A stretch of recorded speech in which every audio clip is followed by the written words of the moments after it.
Apa itu dasar? Dukungan dasar universal dimaksudkan untuk mengurus kebutuhan dasar manusia, tetapi tidak ada definisi yang diterima untuk itu. Dari perspektif murni biologis, sapien hanya membutuhkan 1.500 hingga 2.500 kalori per hari untuk bertahan hidup. Apapun yang berlebih berarti kemewahan. Namun di atas garis kemiskinan biologis ini, setiap budaya dalam sejarah mendefinisikan kebutuhan tambahan sebagai dasar. Di Eropa abad pertengahan, akses ke layanan gereja dianggap lebih penting daripada makanan. Karena itu, mengurusi jiwa kekal Anda daripada tubuh fana Anda. Karena itu, mengurus jiwa kekal Anda daripada tubuh fana Anda. Di Eropa, saat ini, pendidikan dan layanan kesehatan yang layak dianggap sebagai kebutuhan dasar manusia, dan sebagian orang juga berpendapat bahwa bahkan akses ke internet sekarang penting bagi setiap pria, wanita, dan anak-anak. Jika pada tahun 2050 pemerintah dunia bersatu setuju untuk mengenakan pajak kepada Google, Amazon, Baidu, dan Tencent, dalam rangka memberikan dukungan dasar bagi setiap manusia di bumi, di Dhaka dan juga di Detroit, bagaimana mereka mendefinisikan dasar. Misalnya, apa yang termasuk pendidikan dasar hanya membaca dan menulis, atau juga menyusun kode komputer dan bermain biola hanya 6 tahun sekolah dasar atau selamanya hingga PhD. Dan bagaimana dengan perawatan kesehatan jika pada tahun 2050 kemajuan medis memungkinkan untuk memperlambat proses penuaan dan secara signifikan memperpanjang rentang hidup manusia, akankah perawatan baru tersedia untuk semua 10 miliar manusia di planet ini atau hanya untuk beberapa miliarder? Jika bioteknologi memungkinkan orang tua untuk meningkatkan anak-anak mereka, apakah ini akan dianggap sebagai kebutuhan dasar manusia?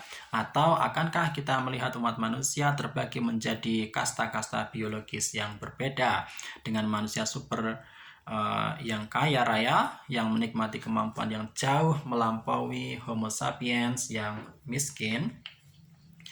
Apapun cara yang Anda pilih untuk mendefinisikan kebutuhan dasar manusia, setelah Anda memberikannya kepada semua orang secara gratis, mereka akan dianggap sebagai hal biasa. Dan kemudian persaingan sosial dan perjuangan politik yang sengit akan berfokus pada kemewahan non-dasar, menghayalkan mobil swakemudi, akses ke taman realitas virtual, atau tubuh yang ditingkatkan dengan biotek. Namun jika massa yang menganggur tidak punya aset ekonomi, sulit untuk melihat bagaimana mereka bisa berharap untuk memperoleh kemewahan seperti itu. Akibatnya, kesenjangan antara orang kaya, manajer Tencent dan pemegang saham Google, dan orang miskin, mereka yang bergantung pada pendapatan dasar universal, mungkin menjadi tidak lebih besar, tetapi sebenarnya tidak dapat dijembatani. Oleh karena itu, bahkan jika beberapa skema dukungan universal memberi orang miskin pada tahun 2050 dengan kesehatan dan pendidikan yang jauh lebih baik daripada saat ini, mereka mungkin masih sangat marah tentang ketidaksetaraan global dan kekurangan mobilitas sosial. Orang-orang akan merasa bahwa sistem itu curang terhadap mereka, bahwa pemerintah hanya melayani orang-orang super kaya, dan bahwa masa depan akan lebih buruk bagi mereka dan anak-anak mereka. Homo sapiens tidak dibentuk untuk kepuasan. Kebahagiaan manusia bergantung pada kondisi objektif dan lebih pada ekspektasi kita sendiri. Namun demikian, ekspektasi cenderung menyesuaikan dengan kondisi, termasuk kondisi orang lain. Ketika segala sesuatu yang membaik, harapan mengembung. Dan akibatnya bahkan perbaikan kondisi yang dramatis mungkin membuat kita tidak puas seperti sebelumnya.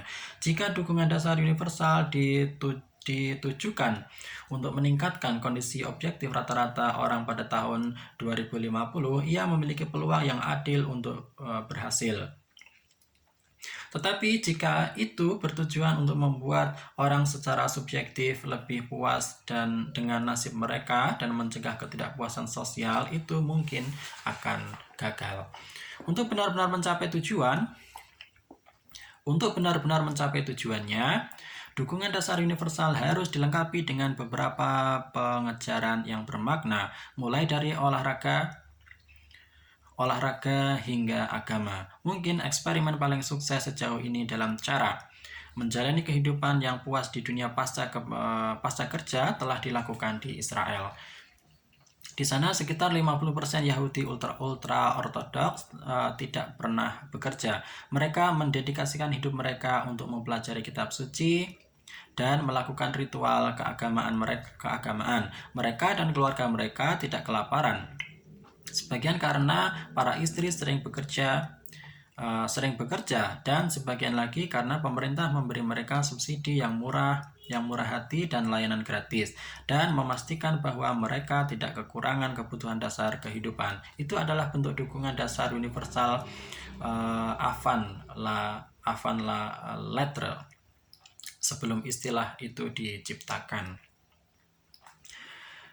Meskipun mereka miskin dan menganggur, dalam survive demi survei pria Yahudi ultra ortodok ini melaporkan tingkat kepuasan hidup yang lebih tinggi dibandingkan bagian lain dari masyarakat Israel. Hal ini disebabkan oleh kekuatan ikatan komunitas mereka serta makna mendalam yang mereka temukan dalam mempelajari tulisan suci dan melakukan ritual. Sebuah ruangan kecil yang dipenuhi orang-orang Yahudi yang membahas Talmud mungkin akan menghasilkan lebih banyak kegembiraan, keterlibatan, dan pandangan yang mendalam dibandingkan sebuah toko tekstil besar berkeringat yang penuh dengan tangan pabrik yang bekerja keras. Dalam survei global tentang kepuasan hidup, Israel biasanya berada di dekat daftar teratas, sebagian berkat kontribusi orang miskin yang menganggur ini. Orang-orang Israel sekuler sering mengeluh dengan sengit bahwa kaum ultra-ortodok tidak cukup berkontribusi kepada masyarakat dan hidup dari kerja keras orang lain. Orang Israel sekuler juga cenderung berpendapat bahwa cara hidup ultra-ortodoks tidak berkelanjutan, terutama karena keluarga ultra-ortodoks rata-rata memiliki 7 anak. Cepat atau lambat, negara tidak akan mampu mendukung begitu banyak orang yang menganggur, dan kaum ultra-ortodoks harus pergi bekerja. Namun, mungkin justru sebaliknya, ketika robot dan AI mendorong manusia keluar dari pasar kerja, kaum Yahudi ultra-ortodoks dapat dilihat sebagai model masa depan dan bukan sebagai fosil dari masa lalu.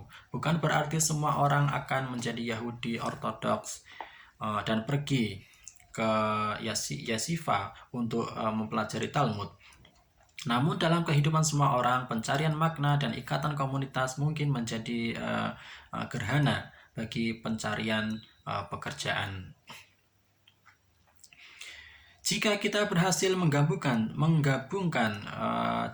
jaring pengaman ekonomi universal dengan komunitas yang kuat dan pengerjaan atas makna, maka hilangnya pekerjaan kita akibat algoritma mungkin sebenarnya menjadi berkat. Kehilangan kendali atas hidup kita bagaimanapun adalah skenario yang jauh lebih menakutkan. Terlepas dari bahaya pengangguran massal, yang harus kita khawatirkan lebih jauh lagi adalah pergeseran otoritas dari manusia ke algoritma yang mungkin menghancurkan sisa-sisa keyakinan dalam kisah liberal dan membuka jalan menuju kemunculan kediktatoran digital.